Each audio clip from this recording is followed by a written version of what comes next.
0 to 2, right? With every symptom I'm going to give you, you have to offer me a number back about how often it applies to you, how often you experience it. Everyone in this audience has gotten one of these quizzes, so you've all done this right now. All 0 right. means you never have the symptom. 1 means you have it once a week. If you answer 2, it means you have these symptoms several times a week. So let's start with the first question. On a scale of 0 to 2, how often do you experience the following head and mood symptoms? So headaches, trouble concentrating, anxiety, and depression. Those are the 4 categories. Just when I'm working on The View? Just when you're working on The View. Okay, good. Just check. Only when you're on the show. Right? So for each of these symptoms, you want to give yourself a number, 0, 1, or 2. Elizabeth.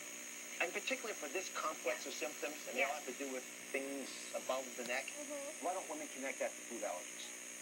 You know, I just think we connect it to other things, exactly what you just exemplified here, that we connect it to our menstrual cycle, we connect it to stress. Other people connect it to stress. You say you're not feeling well, what's the first thing your friends say to you?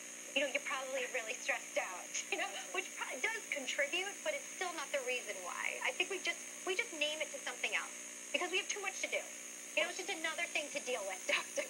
And I can completely understand why these symptoms seem so far away from your intestines. It's hard to connect the headache to an intestinal problem. Yeah. All right, next question. On a scale of 0 to 2 again, how often do you experience the following sensitivity symptoms in your midsection? I'll go through them slowly. Okay. Bloating, gas, constipation, diarrhea. You mentioned diarrhea. Right? Again, everyone in the audience and at home, 0, 1, or 2, rate these. Gina, any of these symptoms sound familiar to you? Yeah, all the symptoms sound familiar. Diarrhea, gas, trouble concentrating, headaches. Yeah. Enough to take you out of your game every day. Like, I call them game changers. Like, you're in the day, you're going along fine, all of a sudden you have one of these symptoms come along, and your day is, you know, not as productive. You're not getting your checklist isn't getting done. You're not making, you just don't feel like yourself, so you're not acting like yourself. Did you have those symptoms? Absolutely. Absolutely. Every day. The last category, again, on a scale of 0 to 2, how often do you experience these top-to-bottom sensitivity symptoms? Exhaustion, fatigue, aching joints, and a skin rash. Now, I know these symptoms sound like they're completely unrelated to each other, but they're very typically found in food allergies, especially if they're hidden. So add up your numbers. You should have a number between 0 and 24. Are you all between 0 and 24? Just making sure you can add it up. Okay. All right. So, Gina, what number did you get? I got a 15. At 15. Yes. 15. That's significant. What do you say to that? 10 or above, and I'm concerned about it.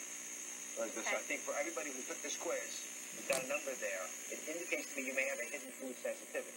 So I'd love everybody in the audience who had a number that was 10 or above to stand. Oh, my word. Oh, my Isn't word. that shocking? Oh, my word. I mean, that is 60-70% of the audience. That is a large number. Are you surprised, Elizabeth? I'm shocked. I mean, I should know not to be shocked, but I think how real this is just shocking. You know, to see that many people stand up. I mean, the blessing is that you're recognizing it now and you figure out what to do about it. That's the elegance, isn't it? These are reversal problems. Robin, let me ask you a question, because you're standing over there. Well, what are the symptoms you have? Oh, Dr. Oz, I have to stay away from bread and pasta. If I sneak and have some, I can guarantee I'll have almost immediate bloating and cramping. Dairy's a whole other story. If I plan on having dairy, I better plan on not leaving my house for 24 hours. It's as simple as that. Okay. Do you ever think it might be hidden food allergy? Well, I've experienced these symptoms for about 20 years, and I just never took the time to get officially tested. Sounds familiar, folks, doesn't it? I don't know, your whole adult life, but it's not normal. All right, if you're worried that you might have a hidden food allergy, up next, which allergy you have, what to do about it if you have it, and when to see a doctor, and what kind of doctor. All that's coming up to you.